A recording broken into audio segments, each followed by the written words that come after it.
नमस्कार, मी भारती. झटपट स्वादिष्टमध्ये आपले मी स्वागत करते. माझे चॅनल खोलून आज फक्त 2च महिने झाले आहेत आणि तुम्ही माझ्या चॅनलची जे रेसिपी बघता त्या बघून मला जो काही तुम्ही भरपूर प्रतिसाद दिला त्याबद्दल मी तुमचे सर्वात प्रथम धन्यवाद मानते. आजपर्यंत तुम्ही माझा फक्त आवाज ऐकलात आणि रेसिपी बनवताना फक्त माझे हात तुम्ही पाहिलात. पण मी आज दिवाळीच्या निमित्ताने तुमच्यासमोर आज आले आहे. आता दिवाळी जवळ आली आहे आणि दिवाळीच्या निमित्ताने आपल्याला काही ना काही फराळ करायचेच असतात. पण पूर्वी काय व्हायचं की आपण चाळी सिस्टीममध्ये, आम्ही सुद्धा चाळी सिस्टीम गिरणगावात मी राहायचे. बैठ्या चाळी होत्या. बैठ्या चाळीतून काय व्हायचं, एकमेकांच्या घरी आपण फराळ करायला जायचो, एकमेकांना मदत करायला जायचो. करंज्या लाटायच्या, लाडू बनवायचे, म्हणजे आपण रात्रभर तसं एकमेकांच्या घरी जाऊन करायचो. पण आता काय झालंय, सगळंच बदलून गेलंय.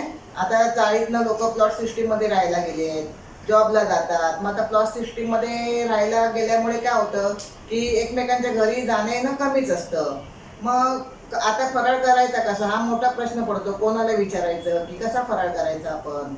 मग त्यासाठी मी तुमच्यासमोर आता माझ्या यूट्यूबच्या चॅनलवरून जे काही माझं झटपट स्वादिष्ट चॅनल आहे त्या माध्यमातून तुम्हाला मी अगदी सोप्या पद्धतीने आणि खुसखुशीत चांगले चविष्ट असे मी माझे दिवाळीला जे काही मला पदार्थ येतात ते मी तुमच्यापर्यंत पोहोचवण्याचा प्रयत्न करणार आहे.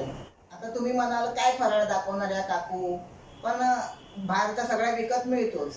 पण मला तुम्हाला एक सांगायचं की बाहेर जो काही फराळ मिळतो, मला पण कधी कधी असं वाटायचं की आपण बाहेरून फराळ घ्यावा. मी कित्येक वर्ष 2-3 वर्ष बाहेरून फराळ आणूनही खाल्ला.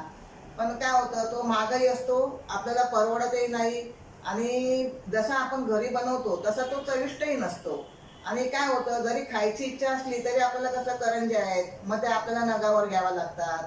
बाहेरून विकत घ्यायच्या म्हटल्या तर लाडू आहेत ते नगावर विकत घ्यावे लागतात. मग आपल्याला ते महागाई पडतात नाही. जसे घरी बनवतो तसे काही आपल्याला चविष्ट मिळत नाहीत. म्हणून मी असा विचार करते की तुम्हाला भरपूर खायला मिळावं, भरपूर घरच्या घरी बनवल्यानंतर छानपैकी आपलं पोटभर अगदी फराळ खावा, इतरांना एकमेकांना वाटण्यात यावा, अशा हिशोबाने मी घरच्या घरी छान आणि व्यवस्थित थोड्या कमी साहित्यात आणि खुसखुशीत खमंग असा मला जो काही फराळ येईल तो मी तुमच्यापर्यंत पोहोचवण्याचा प्रयत्न करणार आहे. आता उद्यापासून मी माझ्या दिवाळीच्या पदार्थांना सुरुवात करणार आहे. मला जे काही येतील तेवढे पदार्थ अगदी प्रामाणिकपणे आणि चांगल्या, म्हणजे अगदी छान तुम्हाला आवडतील अशा पद्धतीने तुमच्या समोर मी दाखवण्याचा प्रयत्न करणार आहे. आणि त्यातही जर काय माझी चुकत असेल, जर एखादा फराळ माझा चुकला असेल तर तुम्ही मला तो नक्की माझ्या कमेंट बॉक्समध्ये कळवू शकता. जरी आवडला तरी माझ्या कमेंट बॉक्समध्ये तुम्ही मला कळवा.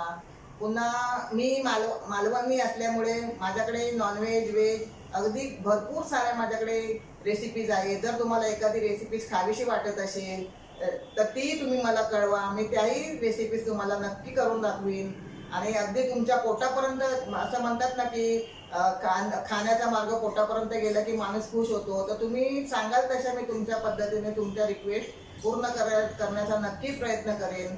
फक्त आज आणि तुम्ही फक्त माझे जर रेसिपीज बघितल्या असतील तर आवडल्या नाही आवडल्या तरी मला त्या कमेंट बॉक्समध्ये पुन्हा एकदा सांगते, कळवा. आणि आजपर्यंत जो काही तुम्ही माझा चॅनल बघितले, जर तुम्हाला माझ्या चॅनलच्या रेसिपीज आवडल्या असतील तर माझ्या चॅनलला सबस्क्राईब करा, व्हिडिओला लाईक करा आणि शेअर करा.